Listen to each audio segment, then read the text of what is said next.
Thank you, Mr. Chairman. Thank all of you, and I add my voice of thanks and gratitude to all of you for your service and to your families as well. I wanted to ask General Hokanson, West Virginia is the home to some of the National Guard Special Forces capabilities, including the Special Operations Detachment Europe and the 2nd Battalion 19th Special Forces Group. Can you speak to the importance of the Guard's Special Forces capabilities and what they contribute to the joint force? Yes, Senator, it's an incredible capability. When you look at the two Special Forces groups that are not on the active component, they're both in the Army National Guard.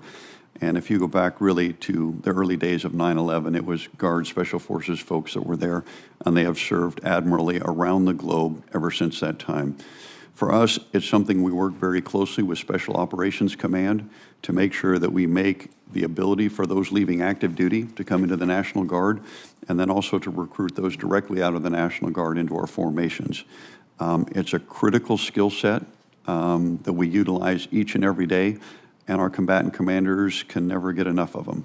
So we're doing everything we can to recruit and retain and provide those bonuses and incentives to keep them in our formations. So you have a transition pipeline from active to for the Special Forces talents. Is that what you're saying? Absolutely, ma'am. Yeah, good.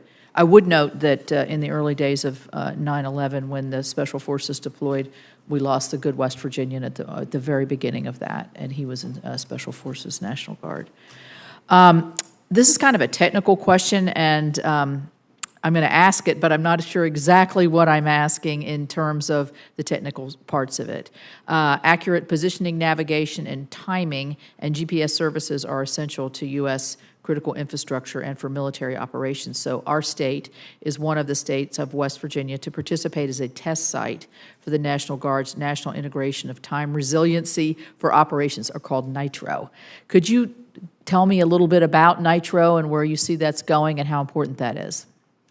Yes, ma'am. It's a very important capability because it provides alternate resilient timing for GPS, and many of our systems operate on that. Currently, we have 6 states that have fielded it, and we're working very closely to support the states because this provides that capability to the states and local first responders in the case there's a loss of the GPS terrestrial signal. Does this capability go through all different forces? I mean, would this be something that every Guard and Reserve would have a great deal of interest in?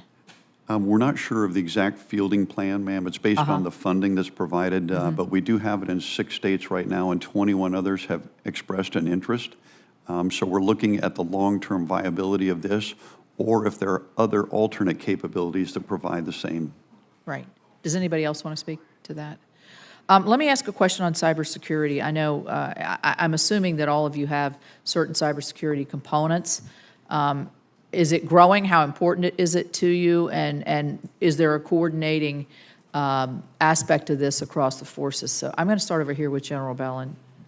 I think, acknowledging we're in the information age, it's only going to get more important. It's vital to everything we do. And I think for all of us, we're looking for a more streamlined way for us to get our Marine soldiers, sailors, and airmen who have civilian expertise and qualifications, but may not have the military occupational specialty, to find a way to expedite their access to our systems that doesn't exist right now. It's a very Byzantine, very ham-handed approach that we have now. We need to do better than that. Yeah. General? So the Army Reserve is looking to expand the amount of our force that is cyber warriors. We're growing out a cyber protection brigade, adding in additional capabilities. And I meet once a quarter with the Army Cyber Lead, along with the Army National Guard Director, and we coordinate activities to make sure that we're not hitting the training pipeline too heavy, too fast. We're trying to make sure that we're all in sync as we go forward, looking to 2030. Okay, I'm going to go to the Admiral next. I'm going to skip you. So cyber is a growth area for the Navy and the Navy Reserve. So we currently have about 8,000 sailors within our information warfare community, and we continue to work very closely with Cybercom as well as our Fleet Cyber, which is 10th Fleet, to ensure that the creation of our cyber protection teams and offensive cyber capability continues to mature.